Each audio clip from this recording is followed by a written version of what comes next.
জসিমের যে ব্যাপারটা, জসিম তো একটা প্যানেল থেকে নির্বাচন করছে, তন্নি তো একটা স্বতন্ত্র, সে নিজে এটা দাঁড়িয়েছে সাহস করে। আমাদের জসিম আমাদের আমারই যতটুকু জানি, আমার সাথে কথা হয়েছে, আমার ভালো বন্ধু হচ্ছে যে যতটুকু জানি 15-16 বছর আমারও কথা হয়েছে, তাকে আমি চিনি, নিঃসন্দেহে তার প্রতি সহমর্মিতা, সে চোখ হারিয়েছে।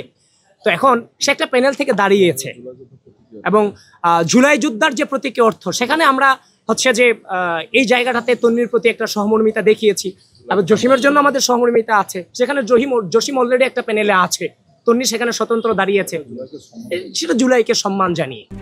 RICL TMX, যুগের পর যুগ স্থাপনা থাকে মজবুত। আপনি দেখবেন তন্নির যে ছবিটা, এটা শুধু জাতীয় পর্যায়ে না, আন্তর্জাতিক পর্যায়েও এটা প্রভাব ফেলেছে এবং আন্দোলনটাকে সম্পূর্ণ অন্যদিকে নিয়ে গেছে। যার পরের দিনই আমাদের আবু সাইদ ওয়াসিম সহ অনেকে মারা গেছে। কিন্তু জসিম ভাইয়ের বিষয়টাও সেমই, তার প্রতি সিম্পেথ্রিক, কিন্তু এটার মানে আমরা মনে করি তন্নির যে ছবিটা বেশি সুদূর প্রসারী। আপনি যদি দেখেন জুলাই যোদ্ধাদের হিসাব করলে কিন্তু জাতীয়তাবাদী ছাত্র দলের প্যানেলে আরো অনেকেই আছে। আপনার 9 দফার ঘোষকও ইলেকশন করছে। আমরা যদি বলেন যে 9 দফার ঘোষকের জন্য আপনারা ছাড়ছেন না কেন, আপনি প্রশ্ন করতেই পারেন। তার মানে আপনার কাছে যুক্তি আছে, কিন্তু আমরা মনে করি যে তন্নির বিশেষত্বটা, তন্নি আপুর বিশেষত্বটা অন্যরকম।